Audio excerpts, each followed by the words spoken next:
if you've been following the vlogs, you'll know by now that I didn't make it on our yearly Alpine trip. And Gerry must have been feeling a bit sorry for me, so he told me to get packed up early on a Saturday morning and meet me on the shores of Loch Lomond, and he was going to take me on a trip in Scotland that would give me the full Alpine experience. Hi, so managing. You're not acclimatised from an Alpine trip like us. I know. It's I know that you were going to make up for me today. Come, and I'll take you for an Alpine experience because you never made it 2 weeks ago. You know, there's nothing wrong with the Arrochar Alps. Arrochar Alps. You know what? This long grass, you might be getting your own back. I'm sure there's Lyme disease growing out of this grass at the moment. But it's great with Lyme disease. So through hike today. This is where we're going. We're in the Arrochar Alps. Gerry's tricked me into coming to the Alps of Scotland, and we're going to do the whole Alpine range in one day. And we've been dropped off at Butterbridge, and we're going to head through the Arrochar Alps and try and get back to the cars, hopefully. If our navigation, get back. Well, you can get back home. I need to get back to the cars. So yeah, we're going to crack on here. Maybe incorporate a Corbett or a Monroe or two on the way, and definitely. Yeah, see how we go on. Yeah. Just like the Eiger, isn't it? Well, it's good. Not as good as the Eiger, or it's not as good as the Beinn Alpine or Chamonix. Well, it's different. And you would have enjoyed it anyway. Exactly. I prefer the rolling hills of Fife. We kept saying that. We said we were on the Eiger. Said Murray wouldn't have liked us. Really. Terrible. I don't like heights. I don't like mountains anymore. Right, let's go. Enough of this insane waffle. So after a bit of banter about the trip that I'd missed in the Alps, we set off, and we didn't really have a planned route. We had to get back down to Arrochar or Tarbet. And we headed up, and we headed for the Beinn, which lies between Beinn Ime and Beinn, and it was quite nice. It was fairly easy going. There wasn't much of a path up here, and that was also nice because it was a bank holiday weekend, and we could see that the other paths were all heaving with people, and it was nice to get a bit of solitude. So we headed up towards the head wall. Right, no gear reviews in this video. We're just discussing the merits of our boots and how they fall a bit sometimes. So anyway, I suppose we're on the slopes of the highest mountain in the Arrochar Alps, which is Beinn Ime, which is over there. And on this through hike, Gerry's decided we're not going to stick to the popular paths, and we've come off. There is a path here of sorts, isn't there? It's not a first ascent. It's not a first. Well, I don't know. This might be sheep that have made this path. It could be the first. It still counts. Anyway, we've come up the slopes of Beinn Ime, and we're heading for this Beinn behind us here, and it separates Beinn Ime from this other top here, Beinn Charan.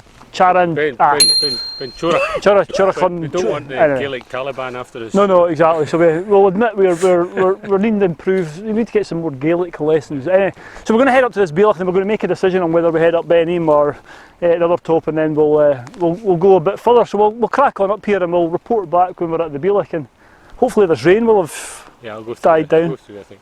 Hopefully. So anyway, so far so good. Shall we crack on? Let's go. There you go.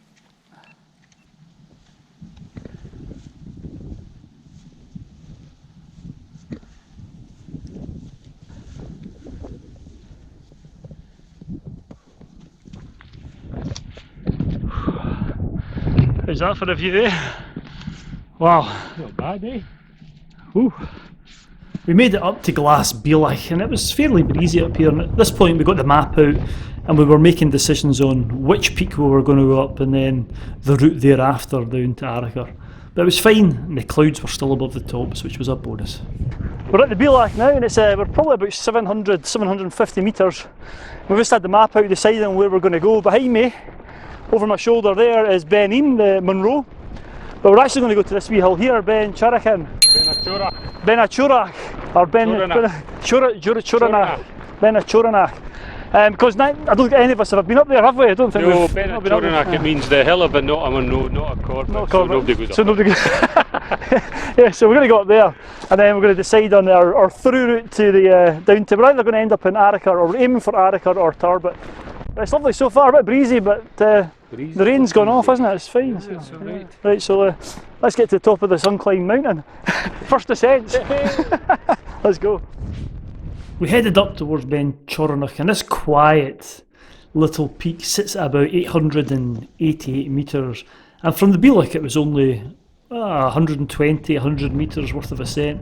So it wasn't really too bad. It was a nice wee leg stretch, and we soon arrived at the first peak of the day. Top. Cheers, Gerry, that was good. Fraser, well done. After congratulating each other on reaching this small peak, it was soon time for the first food break of the day, and unfortunately, bang on cue, the rain started at the top here, so we didn't hang around too long, and we decided to head down, and actually decided to head up Beinn Ime, which is the highest point in the Arrochar Alps. And the Arrochar Alps, prior to the 50s, it's believed they were just called the Arrochar Group or the Arrochar Mountains, and it was a writer and mountaineer called Beinn Ime who's thought to have penned it down as Arrochar Alps at first, but I think there are some historical facts that it was known as the Alps before then. Well, we're on the slopes of Beinn Ime now, and if I spin round you'll see we've come off this top here, Ben and Charanach and Gerry and Fraser heading up here, steep slopes. Not much of a path, which is nice, but all of a sudden it's starting to get busy. everyone's out now. It's a bit later now. It's about, we're probably approaching midday, and there's a wee bit of rain. I think there's a weather front out to the west, which every now and again is just drifting and in and out, and we're right on the edge of it. So it was blowing a hoolie up there, and it's going to be blowing an even bigger hoolie. This mountain, Beinn Ime, sits at 1,011 metres. As I said, it's the highest in the Arrochar Alps. So far so good. So once we get to the top of here, we'll then make another decision on which way we're going to head down, whether we decide to head towards Tarbet or whether we decide to go to Arrochar. Much fun. They're cracking on, so I better get going and catch them up.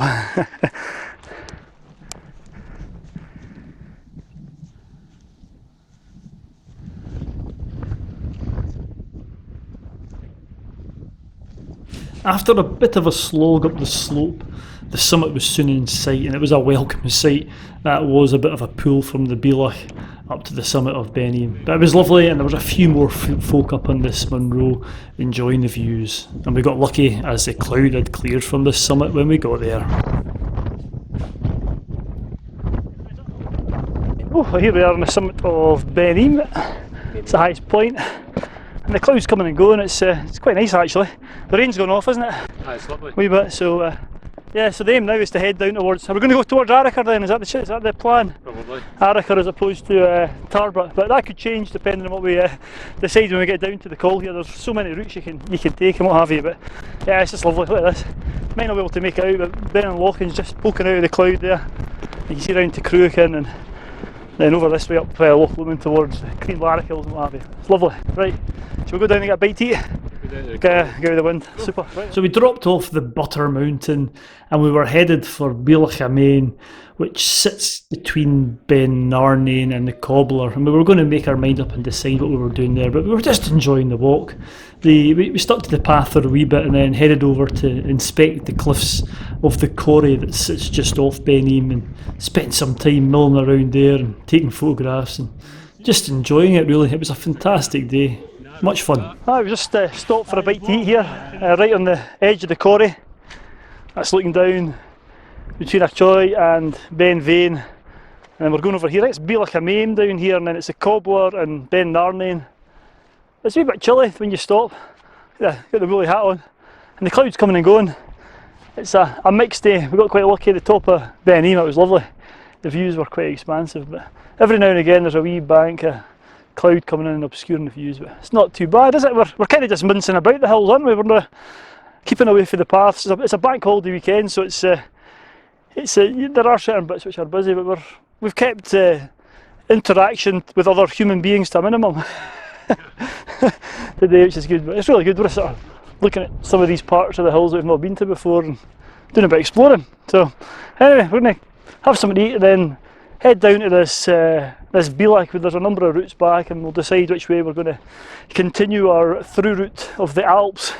So down we went, and we followed the path at this point, and it's obviously getting some renovation works. We could see the big rocks that had been dropped off by the helicopters at some point, and it didn't take us long before we were at the Beinn, and we had a wee conflab at this point, deciding on which way we'd go and if we'd go up any more mountains.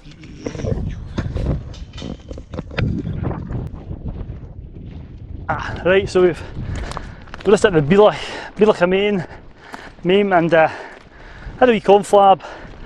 We had three options. Option one was to head up the Munro Beinn Ime there and then drop back down the other side. Option 2 was up the cobbler, which is this one over here. And option 3 is to head round into the glen and back down, and we're going to take option 3.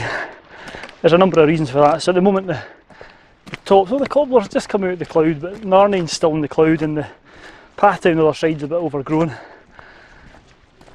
Cobbler looks okay, but it looks busy.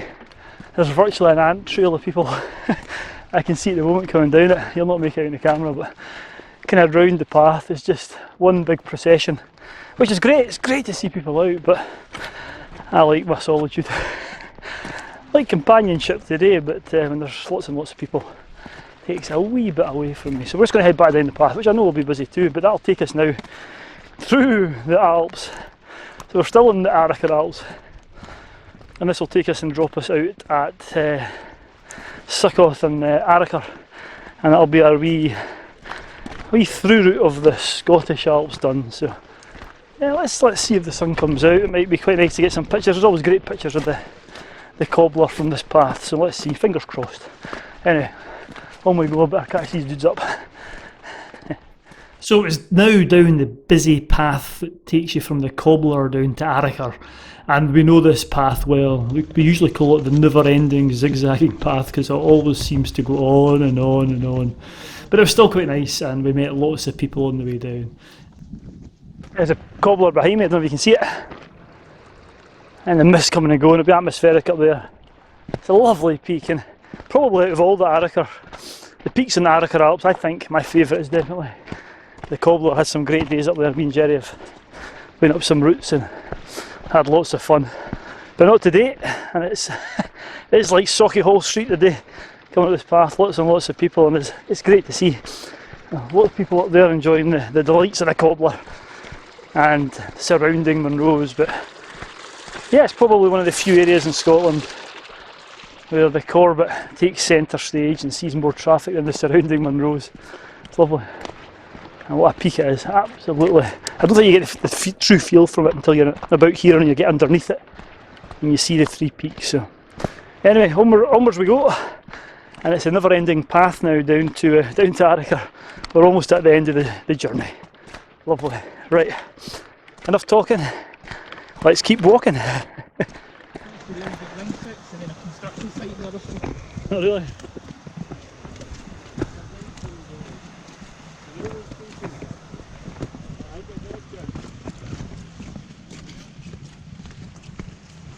Right, over there. There's the road. Probably hear that. And right on cue, the sun's come out for us finishing the walk. Anyway, it's been quite good.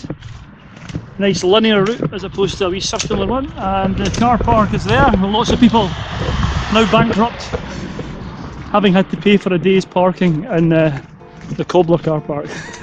Maybe being a bit facetious there. But anyway, I better put this down because I don't want to be splattered on the road. I want the safe to cross. So you go. Well done, Fraser. That's a good fun, wasn't it? Well done. That's fun.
La Sportiva review now.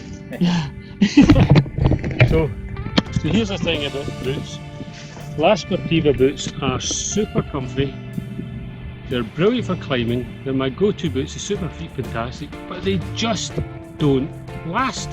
Mr. La Sportiva, if you're watching this, you know, I get about 18 months out of a £250 pair of boots. Not good enough. Not good. Great boots. I think they made of tissue paper. So you guys have both got La Sportiva on? Yes. What have I got on? See, I go for Scarpa. Last forever. I do get ones which don't fit. Saying that, my latest pair of trousers are trousers. Boots are La Sportiva, so we'll see how they go on with them. I've got special Eiger editions. Eiger edition. Yes. I think that was the reason I didn't go to that. It actually wasn't allowed. Gerry had planted the tick because I hadn't joined the La Sportiva club. I've got nothing to do with you getting to Right. So we walk down to the